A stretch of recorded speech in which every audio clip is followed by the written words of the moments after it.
వాస్తవానికి గత గవర్నమెంట్ ఉన్నప్పుడే 58 నుంచి 61 సంవత్సరాలకు పెంచినప్పుడు పేరెంట్స్ అన్నారు, మాకు వద్దురా నాయన, మాకు రిటైర్మెంట్ బెనిఫిట్స్ ఇవ్వండి, మా పిల్లలకు ఉద్యోగాలు ఇవ్వండి అని చెప్పి చాలామంది అన్నారు. మేము అడగందే మా ఏజ్ ఎందుకు పెంచుతున్నారని చెప్పి గత గవర్నమెంట్నే అంటే అయినా కూడా టీఆర్ఎస్ గవర్నమెంట్ ఏజ్ పెంచింది.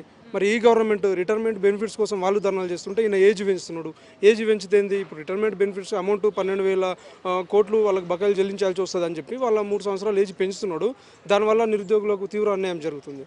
ఎందుకంటే ఇప్పుడు వాస్తవానికి రిటైర్మెంట్ చాలామంది కావాల్సింది, రిటైర్మెంట్ కావాలి, వాళ్ళ ప్లేస్లో ఉద్యోగ ఖాళీలన్నీ భర్తీ చేయాల్సిన అవసరం పరిస్థితిలో ఈయన మరి ఏజ్ పెంచుతానే ఆలోచన ఎందుకు వచ్చింది, ఎవరు చెప్పారు? ఆయన ఈ 2 సంవత్సరాల వరకు నేను ఎట్లయినా సీఎం ఉంటా, వాళ్ళకు బెనిఫిట్స్ ఇవ్వలేని పరిస్థితి ఉంది కాబట్టి కొంచెం ఏజ్ పెంచితే నేను తప్పించుకోవచ్చు అనే ప్రయత్నంలో భాగంగా ఏజ్ పెంచారు అని మాకు అనిపిస్తుంది.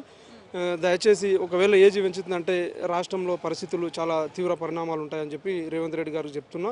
ఇప్పటికే మీకు ఏదైతే ఆలోచన ఉందో, మీకు ఎవరు చెప్పారో ఏజ్ పెంచాలనే ఆలోచన, దయచేసి అది ఇమీడియట్గా తగ్గించండి. ఇప్పుడు ప్రస్తుతం ఉన్నటువంటి 61 నుంచి 58 వరకు తీసుకురావాలని చెప్పి ఏమంటే మళ్ళీ ఏజ్ పెంచుతామని అనడం అది చాలా తప్పు అని చెప్పి. సో ఇట్లా ఏజ్ పెంచితే నోటిఫికేషన్ కూడా వేసే అవకాశం ఉండదు. నోటిఫికేషన్ డెఫినెట్గా నోటిఫికేషన్ ఎట్లా ఇస్తారు? ఇక ఇప్పుడు రిటైర్మెంట్ చాలామంది ఇప్పుడు ఇయర్లో రిటైర్మెంట్ కావాల్సిన వాళ్ళు మళ్ళీ ఇంకా ముందరకు పోతారు. వాళ్ళు ఇక రిటైర్మెంట్ ఏడ్ అవుతారు, వాళ్ళు రిటైర్మెంట్ కాదు, నోటిఫికేషన్ కూడా రావు. ఇప్పుడు ఉన్నటువంటి ఖాళీలపై కమిటీలు, దానిపై కమిటీలు ఇప్పటివరకు అదే దిక్కులేదు. మళ్ళీ నువ్వు రిటైర్మెంట్ ఏజ్ పెంచి మొత్తానికి రేవంత్ రెడ్డి గారు తప్పించుకునే ప్రయత్నంలో భాగంగానే ఈ ఏజ్ పెంచుతా అనే ఆలోచన తోటి ఆయన ఉన్నాడు అని అనిపిస్తుంది మాకు. సో ఒక పక్క నోటిఫికేషన్స్ వేసే పని ఉండదు, ఇంకో పక్క రిటైర్మెంట్ బెనిఫిట్స్ ఇచ్చే పని ఉండదు. ప్రభుత్వం ఏం తీసుకుంటే 100% అది రిటైర్మెంట్ బెనిఫిట్స్ ఇవ్వలేకనే ఆయన ఏజ్ పెంచుతున్నాడు. నోటిఫికేషన్లు ఇవ్వద్దనే ఉద్దేశంతో ఆయన ఏజ్ పెంచుతున్నాడు. ఇప్పుడు 2 విధాలుగా అవుతుంది ఆయనకు. ఆయన రిటైర్మెంట్కి సంబంధించిన బెనిఫిట్స్కు అమౌంట్ విడుదల చేయడు, 3 సంవత్సరాల తర్వాత ఎవరైనా రావచ్చు, నేనైతే సాఫీగా ఉండొచ్చు. ఇంకోటి ఏంటంటే నోటిఫికేషన్లు కూడా ఖాళీలకు సంబంధించిన వివరాలు కూడా నాకు ఇక నోటిఫికేషన్ రావు, నోటిఫికేషన్లు ఇయ్యడు. ఒకటి బెనిఫిట్స్ సంబంధించి అది కూడా ఇయ్యడు. 2 విధాలుగా నాకు లాభం జరుగుతున్నందుకు ఈ తర్వాత సీఎం ఎవరన్నా నేనున్నంత వరకు ఈ 2 సమస్యలు ఇట్లా అవుతుంది అనే ఉద్దేశంలో తోటే ఆయన.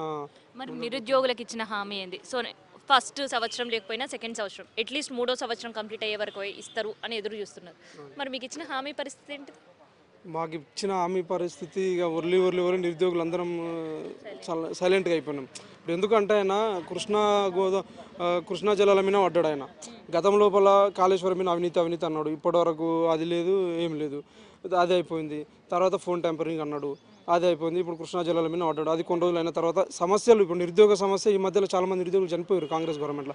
సో ఇదంతా దృష్టిని మరల్చడానికి కృష్ణా జలాలు తీసుకొచ్చింది. కొన్ని రోజుల తర్వాత దానివల్ల లాభమే లేదు. అసలు అసెంబ్లీ సమావేశాలు ఎందుకు పెడుతున్నారు కూడా వాళ్ళకి అర్థం కాని పరిస్థితి. ఇప్పుడు కృష్ణా జలాల మీద పెట్టిర్రు, ఇప్పుడు ఎన్ని రోజుల వరకు దాన్ని పరిష్కరిస్తారు? ఇప్పుడు వీళ్ళు ఏమంటారు అంటే పాలమూరు రంగారెడ్డి ఎత్తిపోతల పథకం భారీ అక్రమాలు జరిగినాయి, అవినీతి జరిగిందని అంటారు. మరి అవినీతి జరగడానికి నువ్వేం కమిటీ చేస్తున్నావు, ఎన్ని రోజుల్లో అవినీతి బయట పెడతారు, ఎప్పుడు వాళ్ళకి శిక్ష ఇస్తారు, అది చెప్పాలి కదా. జస్ట్ ఆయన ఇష్యూ డైవర్ట్ చేయడానికి మాత్రం ఇవన్నీ ఈ యాంగిల్ తీసుకొస్తున్నాడు. ఇప్పుడు 35 లక్షల మంది నిరుద్యోగులకు సంబంధించి ఈ అంశం ఎందుకు లేవనెత్తలేరు, ఎందుకు ఆయన పట్టించుకోవట్లేదు?